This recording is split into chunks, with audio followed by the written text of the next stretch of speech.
Thanks. Well, thank you so much for having me. I'm so glad to be here. I'll go ahead and share my screen. Also, thank you for the compliment on the earrings. One of our grants advisory committee members said that they reminded him of antennas. So now they're even more my favorites.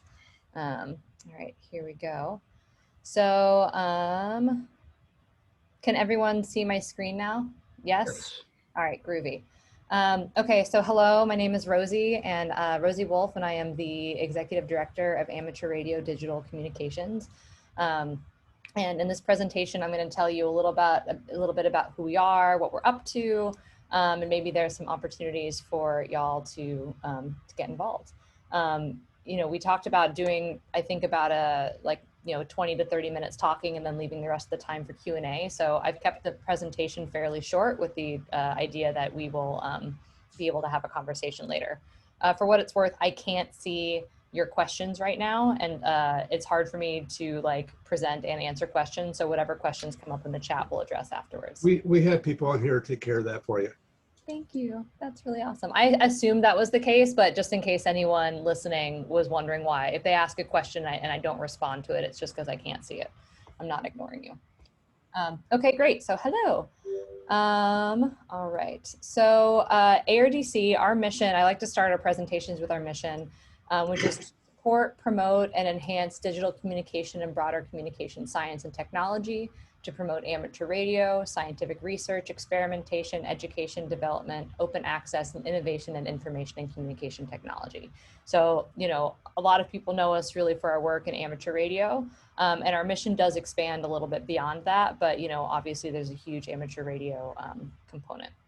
So our primary activities as an organization, we really do two things at this point. One of those things is that we make grants. Basically make grants that support our mission. And we manage the remaining 44net address space, which is also known as the AMPRNet. And we have a couple of different advisory committees that we work with to basically advise for each one of these categories. We'll talk about those in a second. The Grants Advisory Committee advises on all of the grant applications that come through. And the Technical Advisory Committee is really working on creating policy and guidance for our remaining address space allocations and for creating technical infrastructure. So, and those activities don't go in that order necessarily. Those are I just did 1 and 2. We really got our start by managing the AMPRNet. And then in 2019, we received, we became an endowed, for the most part, organization, which allows us to make grants. We have a pretty small but mighty team, with the exception of the 3 people listed over on the right-hand side here. We are all, everybody is a volunteer. So there's just 3 of us who are actually getting paid. So that gives you an idea of how much commitment there is on the part of the volunteers. Our board of directors, Phil Karn, who is actually on this call, Bidel Garby, who some folks might know, John Gilmore, Casey Claffey, Bob McGuire, and Keith Packard. On staff, there's me, Rosy Wolfe. We also have as of about a week and a half ago, we have our second employee, Chelsea Paraga, who is our grants manager, who's wonderful. And if any of you have the opportunity to apply for a grant, you'll likely be dealing with Chelsea, and she's great.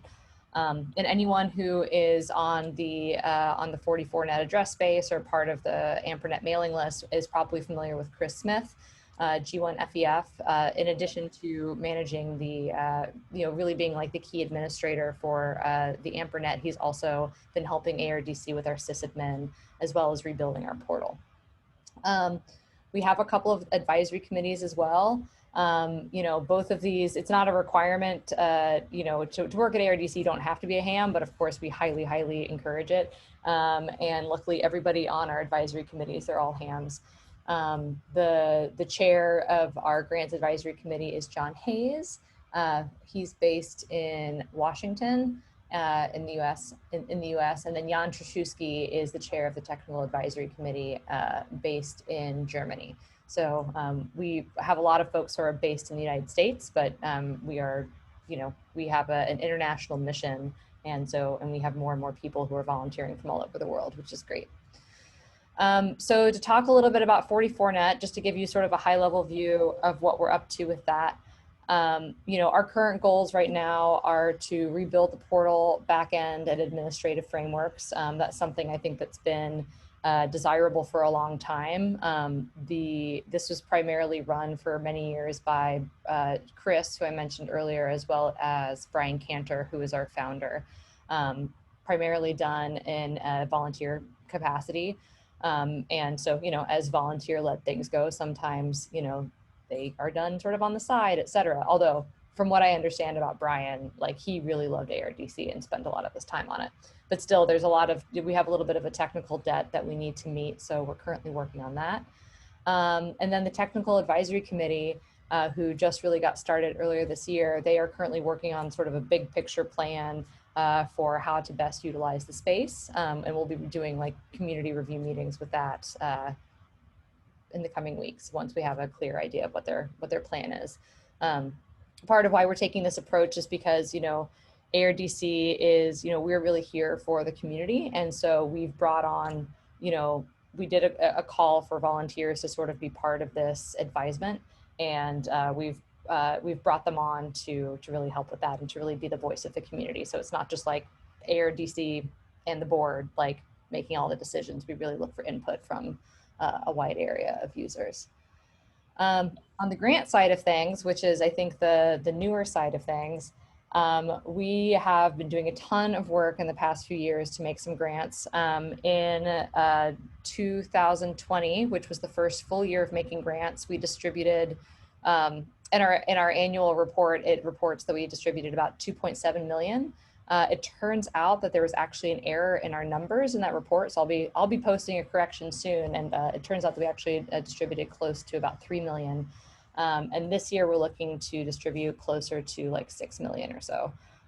So about double that number. One of the things that we learned, so in our first year of grant making, 2020, we were like, we want to see applications from a wide variety of people. We're going to kind of take an experimental approach. And we learned through that process that we wanted to get a little bit clear on the grant making categories to make it easier on the grants advisory committee, as well as for people who are looking to maybe receive grants from us. So for this year, we've kind of put our grant making into 3 main categories. One is, of course, the support and growth of amateur radio. So supporting amateur radio clubs, technology, any kind of experimentation with amateur radio related things. Education, so projects that might be helping people to learn about amateur radio or digital communication science. We just approved a grant for the Julia Robinson Mathematics Festival. They are going to be building a bunch of modules that help kids to learn basically about how triangulation between cell towers work and what is the sum of the basic math that goes along with radio waves. So yeah, we fund education projects of all different kinds. And then we have this third category of technical innovation. So, and technical innovation is really broad. And for us, per our mission, we really focus on amateur radio and digital communication science. So we broke this up into 4 subcategories. One being, of course, amateur radio technology and experimentation. The second one being internet technologies, and internet technologies is not necessarily just adding internet access to different places, although that's something I'm personally very interested in. It's more about how can we further develop, mesh network protocols or really experiment with the structure of how the internet is made. So that's what that one is about. There's also digital communications. So, projects related to potentially cell phones or other different types of digital communication science, and then communication science and technology, making space for anything, of course, that might be analog and also really interesting. So those are our grant making categories.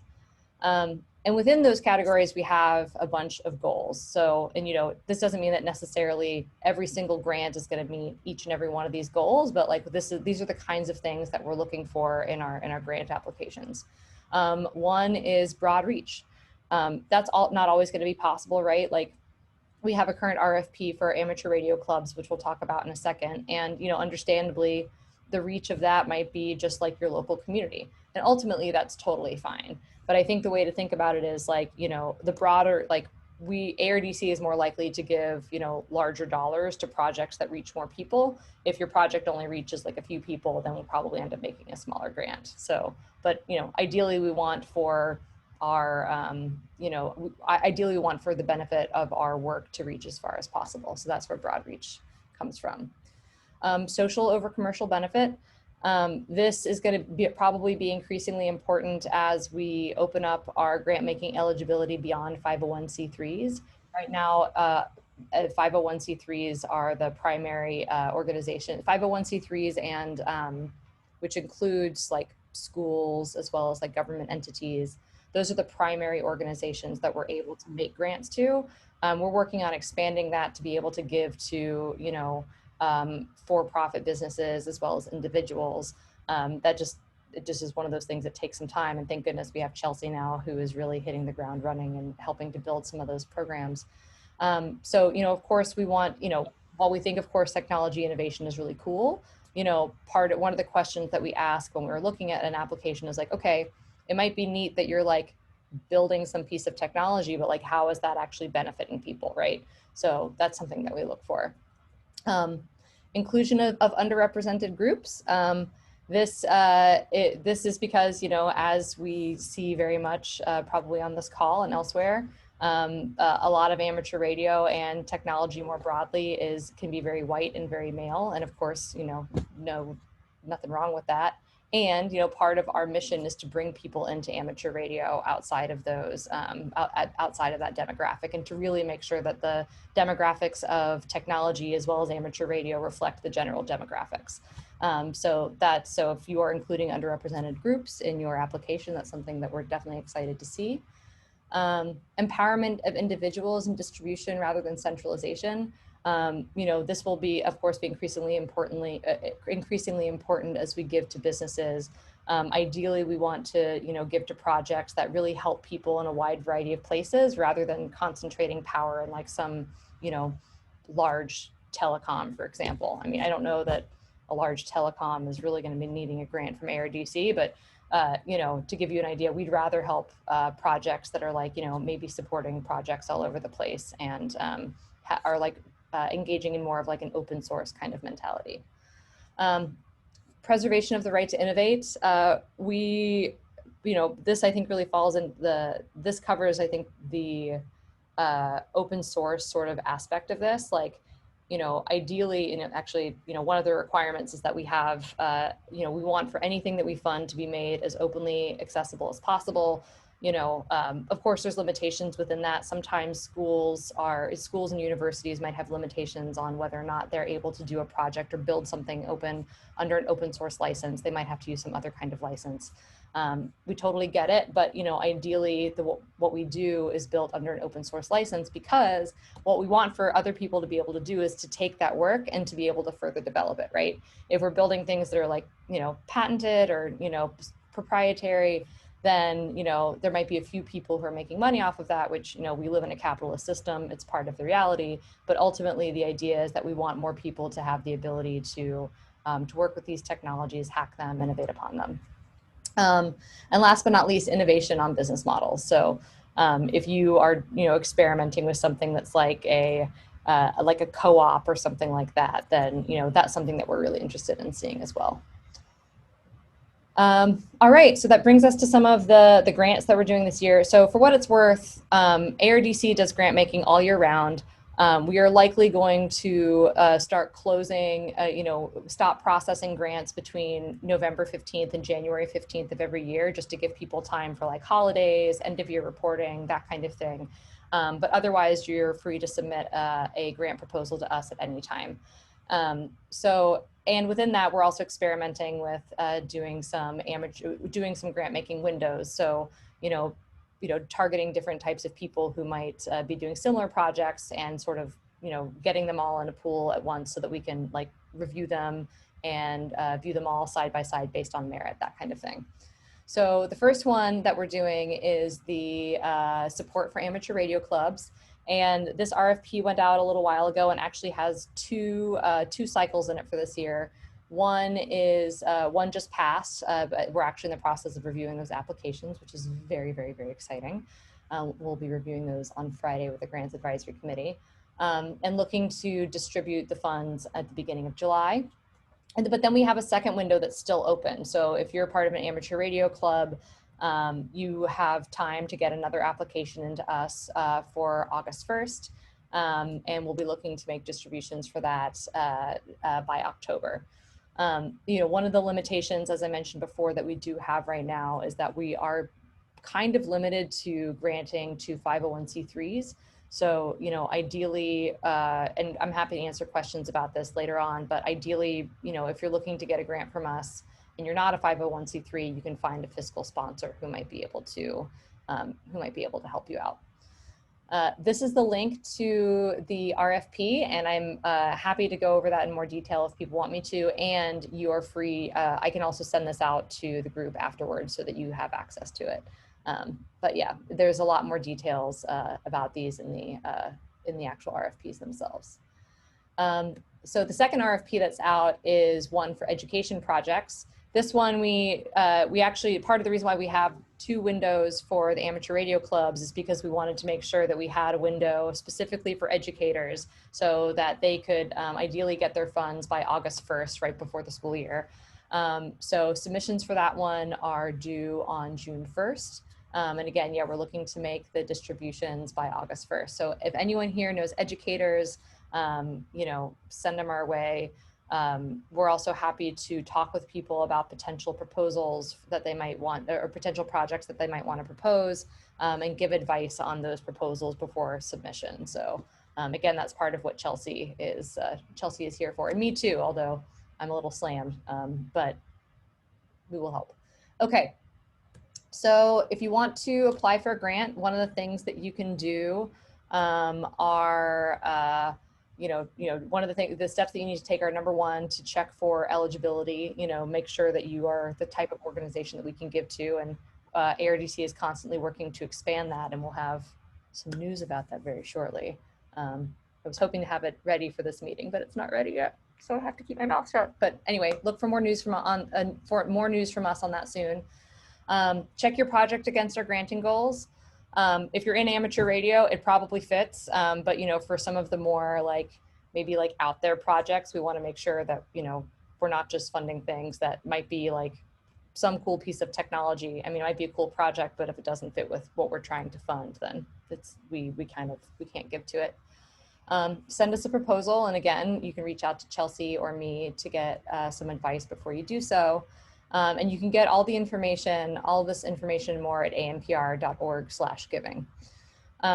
When you, once you apply, depending on the amount of the grant, how well it fits within the granting goals, it can take about 30 to 90 days for things to process. We have gotten some international requests, and those have taken much longer just because we're still in the process of creating that infrastructure. But for organizations within the US, it should take about 30 to 90 days. We may end up reaching out to you with some questions. Ideally, if you've talked to us beforehand, before you've submitted your proposal, then, ideally some of those questions are already answered. But, we may have some additional ones once it gets to the granting committee. And then we do ask for a 6-month reporting cycle. For some smaller projects, you might be done in 3 months, and then it's like, cool, we just need to send you a final report and we're done. We have a couple of 2-year projects that are going, and for those we ask for 6-month reports, which is looking like it's probably going to be phone calls rather than having to write something, which is cool. We'll have more announcements about that coming soon. But yeah, so that's what it takes to apply for a grant. So with that, I'd love to do some Q&A. What questions do y'all have about what we're up to? What information can I provide? Because, I'd love to help y'all get some grants. Okay, first question, what type of grant requests are you getting, if you can say? Sure. So, I need to, of course, we have to get, we have to keep our grant, well, at this time we keep our grant requests confidential. So I won't reveal any names, particularly if somebody who has particularly if a project was rejected. The types of requests that we get are for, actually, I'm just going to pull up here are the RFPs. I'm going to just pull up our npr.org/grants. You can see some of the grants that we've done on our website. So, you know, we have done a bunch of scholarship. We've done a bunch of scholarship grants, primarily through the ARRL and Foundation for Amateur Radio. We've gotten some really interesting requests late last year that I'm really that you know, the reports are starting to come in. I'm really excited about for helping some Native American tribes to set up both a community-owned ISP as well as amateur radio infrastructure. So helping an area that basically hasn't had internet access or even only got like electricity like 10 years ago and only got like a phone like 5 years ago to actually get up to speed. And these have been really important to me because, of course, of the coronavirus. A lot of these, of course, everyone went remote. Some of these tribes don't have the internet, so their kids couldn't go to school. So it's been really awesome to help them out with those kinds of projects. Let's see. Open Research Institute. We're big fans of Open Research Institute. We are helping to fund a satellite satellite project called the P4XT Phase 2 project, which is one of the larger grants that we've made. And you know, we've also helped them with a smaller project, some of these Ambisat-inspired custom sensors. San Francisco Wireless Emergency Mesh, they wanted a grant to help with some emergency communications infrastructure in San Francisco, so we helped to fund that. And then there's a bunch more applications that have come in this year that will be posted to the website soon. Obviously, we've gotten a lot of requests from amateur radio clubs. We have had a few requests from educators to put together programs to help people get their ham licenses. And actually, very recently, we gave our largest gift to date. I don't know if y'all are familiar with the Radome at MIT, but we received a request from them to help restore their Radome, which was slated for removal. And we were able to give them a gift to make sure that it wasn't. So yeah, it's kind of all over the place, but as you can see, it's pretty amateur radio centric kind of projects. Okay. There's a question about who John from W6JMK to contact about administrative questions for AMPRNet addresses, specifically changing a registration. Sorry, what's the question? He wants to know who to contact about the administration of AMPRNet addresses, and specifically to change the administration, the registration. To change the administration? Oh, you should change the registration from an individual to a club. Change your registration from an individual to a club. Are you talking about? Sorry, I think I'm confused. So, Rosy? Yeah. John, you want to go ahead and speak up on that? Yeah, I'm Phil, K9Q, president of ARDC. Let me pick up on that. Right now, the Technical Advisory Committee is handling all that stuff. Let me steer you to them, okay? John? Give him the information. That's what we're doing. Okay. Cool. Yeah, sounds good. Yeah, and I'm sorry for my confusion. There's one. So we have one set of applications. For I wasn't sure if the question was about grants or about IP address allocation. So IP addresses. Addresses. Okay, so the person to contact about that is Chris, and I can provide his information after the call. Also, if for any general inquiries, go back to here. Any general inquiries can go to contact@ampr.org, and I will make sure to forward it to exactly the right person. Or if you have a question related to grants specifically, send it to givingit@ampr.org. That goes to me, to Chelsea, and to John Hayes, who's the chair of our Grants Advisory Committee. Okay, great. And Phil did a good job in the chat of explaining where the term 44net and AMPRNet come from. So thank you, Phil. Of course, no one has been around as long as you to be able to do that. But yes, that was a very good explanation. For anyone that does not know what 44net is or AMPRNet, check in the chat, and Phil gave a great explanation for that. Awesome. Thanks, Phil. Okay. The slides will be published by Dan afterwards. Let's see.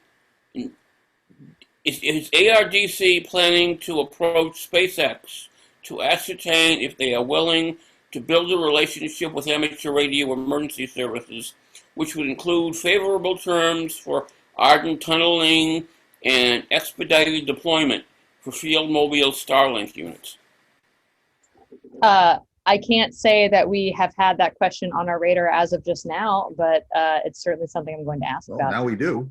Yes. I mean, one thing I can do, speaking for the board, is that we're getting away from internally generated projects, and we're really relying on people to give us, written out proposals that will go through the grant advisory committee and through the board. We find that it tends to give us a much better quality project than when we try to initiate it ourselves. So, hey, Dan, if you're volunteering, by all means.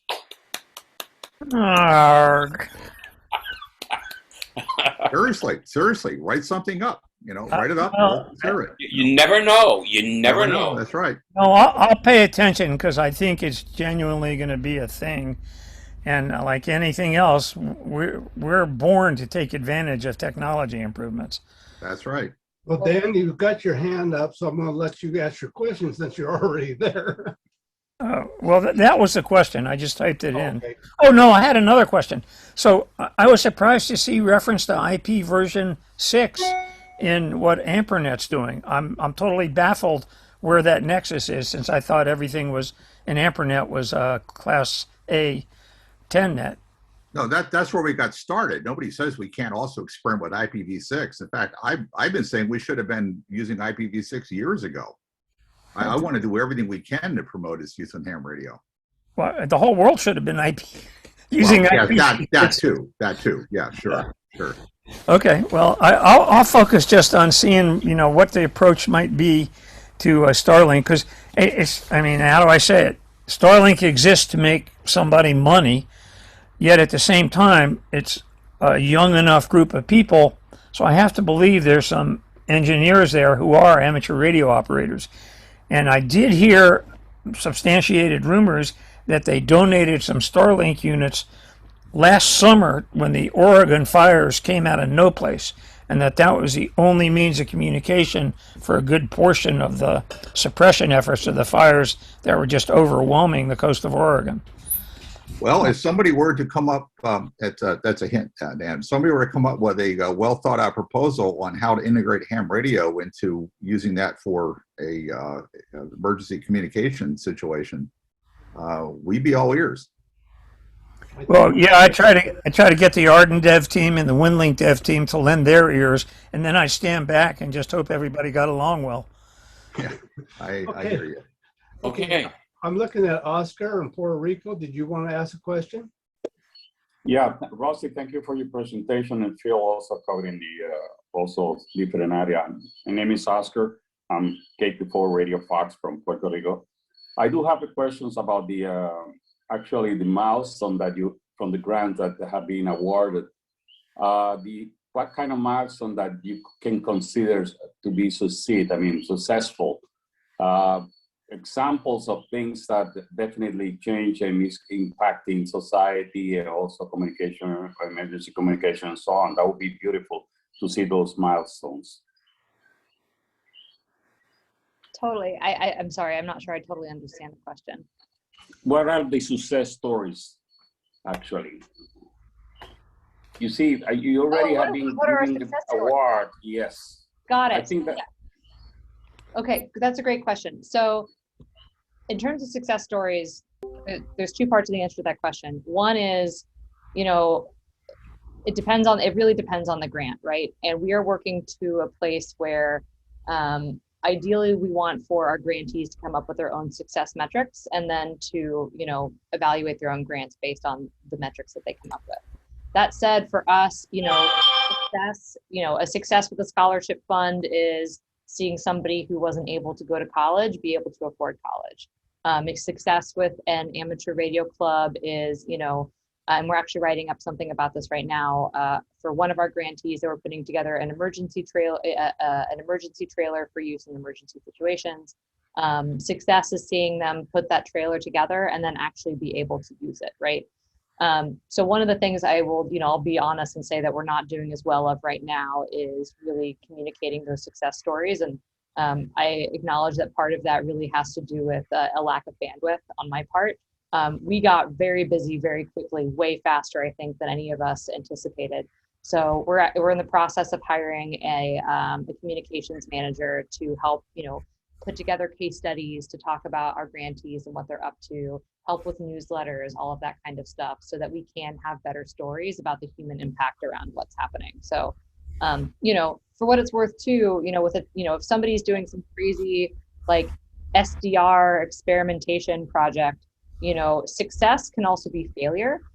If the failure is an experiment that didn't work and that you learned something from, right? So, success can be found in a lot of different ways. And I look forward to being able to tell a lot more of those stories. But we're just getting started too. We're just getting started. So a lot of them have yet to come back. True story. Yeah. Yeah. A lot of the grants are still within their initial grant period and haven't been. Yeah, I will comment, when Brian Canner started this organization, those of you may not know, Brian passed away about 1.5 years ago, and I took over his spot, but I sure wish he still had it.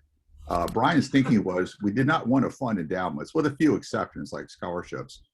We wanted to see what people would actually do with it so they could come back, show us what they've done, and then we could decide whether or not to give them more for another phase of the project. But we've just gotten started. But we are required by law as a nonprofit to keep track of what people do with grants we give them.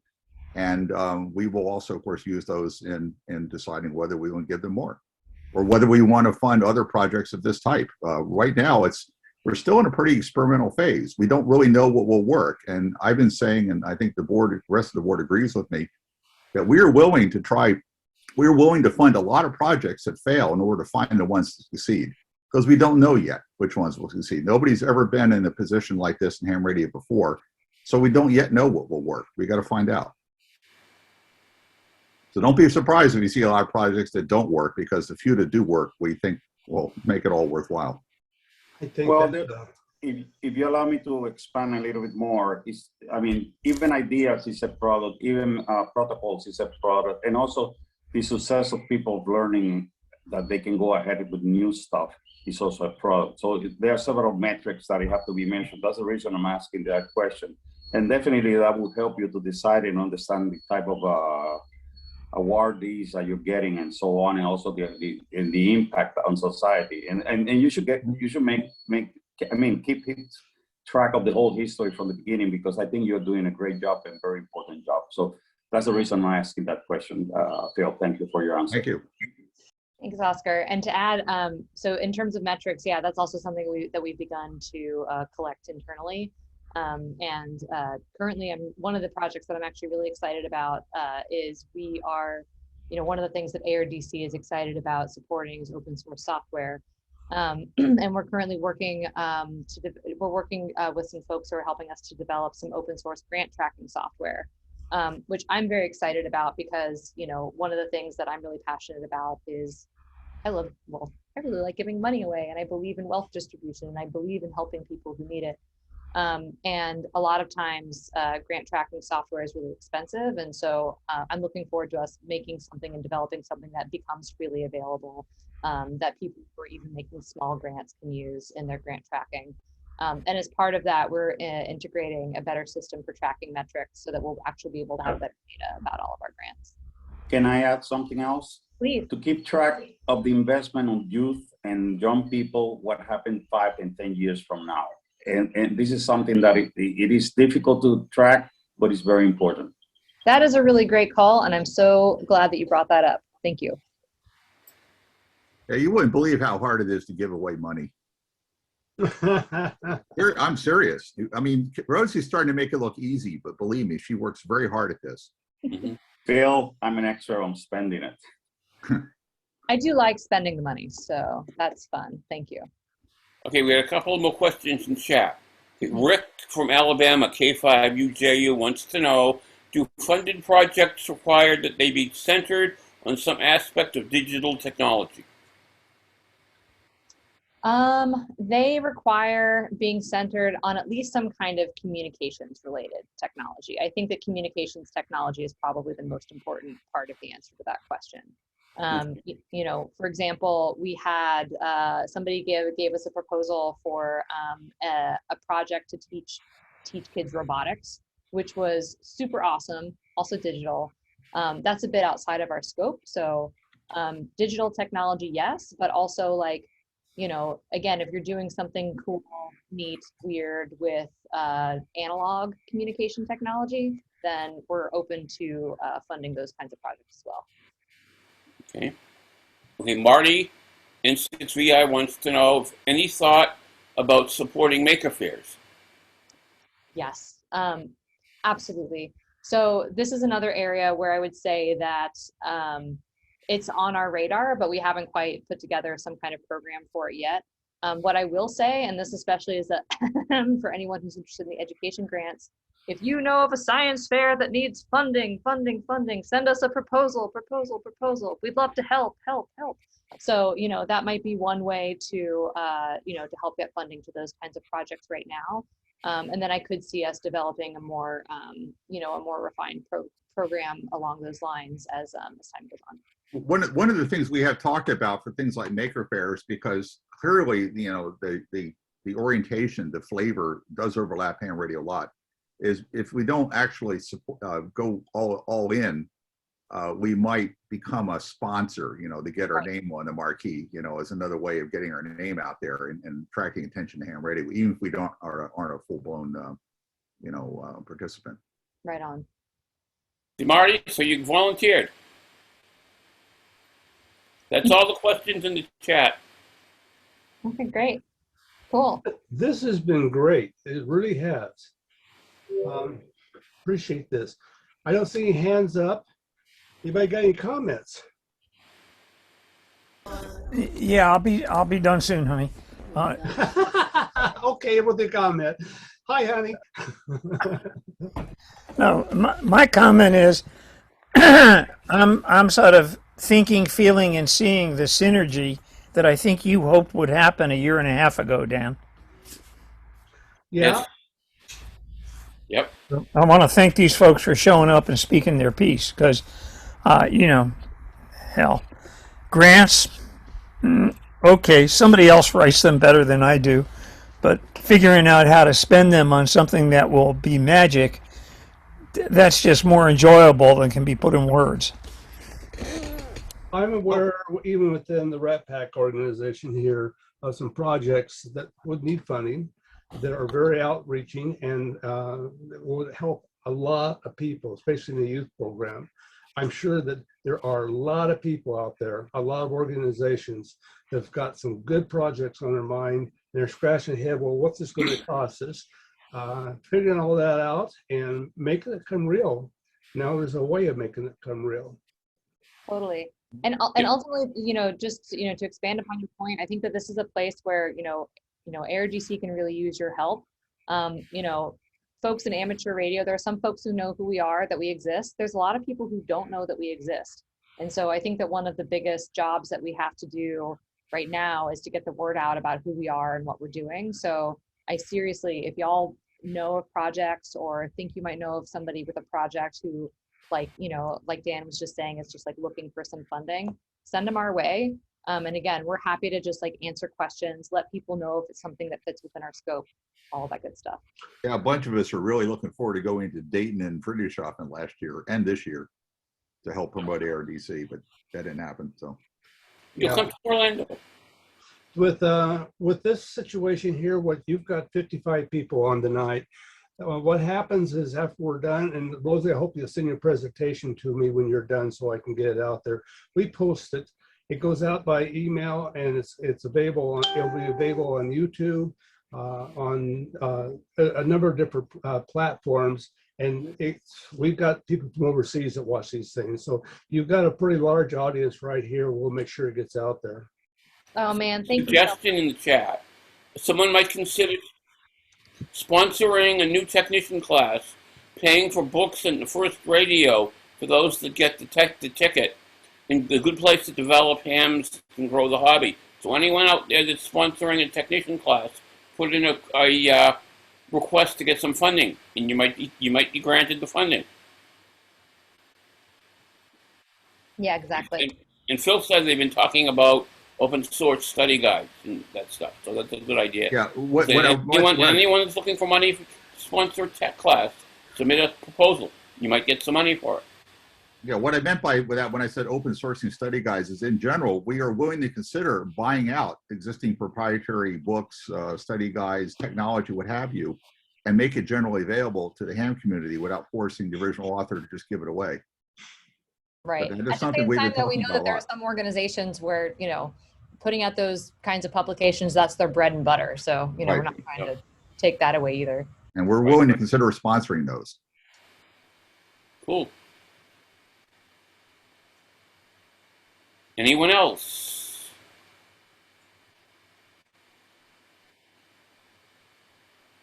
No, I don't see anybody else. This has been a great presentation.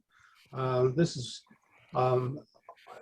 me your presentation, Rosy. I'll get that out there. You get a copy of it too, and you'll get a copy of the video so you can edit it and do what you want with it as well. Well, thank you so much. It's really an honor to be able to talk to all of you. And, you know, this is, I think, the first time, it might be the first time that I've done like a big presentation like this that wasn't like ARDC sponsored. So I just want to extend my thanks for the invitation. It really means a lot to me, and it means a lot to everybody at ARDC. So thank you for everything that you're doing and for inviting me on. I'm sure you would be welcome back anytime. Thanks. Well, yes, thank you very much. We like what you're doing, and like to have you keep in touch, and so we can do some more of this as you go forward. So updates and stuff like that. Yeah, right on. Dan, this should be mandatory viewing for all section managers, It should be. because they're the ones that have got however many amateur radio clubs that put together could make a significant contribution to the art. There was a reference a while ago to a technician class, stuff like that. What I envisioned immediately when somebody brought that up is not a club doing 10 or 20, but organization within a section, ARL section, or within a large group that will be sponsoring or doing a large number of classes, be it online and in person, and getting something like that going. There's lots of, the imagination is what all we needed is the imagination, and dream it up and make it good. It's a good way to move amateur radio forward. Yeah, hire the Com University folk to organize a national training and testing day for technician class licenses under the incident command system. There you go. Leave it to Dan to have great ideas. Okay, back to you, Rosy. All right. Well, that's all I got, y'all. That's it? You're not going to sing for us a soft shoe or anything? I mean, I can sing, but not well. Yeah, I don't have anything else. That's not what we're paying you for, though. I did just start taking an improv class, but I'm not ready to do any of that yet. Okay, well, More. Next time. well, it's been a great presentation. I'll close this out. We'll get this thing sent out so everybody gets the word out. And really appreciate you doing this. Oscar has his hand up, Dan. Oh, Oscar's got his hand up again. Okay, Oscar, go ahead. Yeah, Rosy, I think we should chat at some point. It would be nice if we can get your contact information, probably send you an email. If it's on the website, I will look for it, and then we will talk by phone. For sure. I would love that. Yeah, contact@ampr.org. I mean, they all come to me, but yeah, definitely send an email my way. You can also email me for what it's worth. I'm Rosy, ROSY, @ampr.org. So. All right, I will find your email. Thank you. Of course, absolutely. And thank you. Nice presentation. Thank you very much. My pleasure. Thank you. Thank you. Okay, unless anybody else has got anything, we'll wrap this up. You're looking at the chat. You'll get a copy of the chat when I send out the deal too. So all that will be in there. Perfect. Thank you. Okay. Well, thank you very much, everybody. It's been a great presentation, and look forward to the future that this group will be offering to amateur radio. It looks good. Thank you. Thanks, y'all. Good night. Thank Good you night. all for coming. Thank you. It's a pleasure. Thank you. Good night, everybody.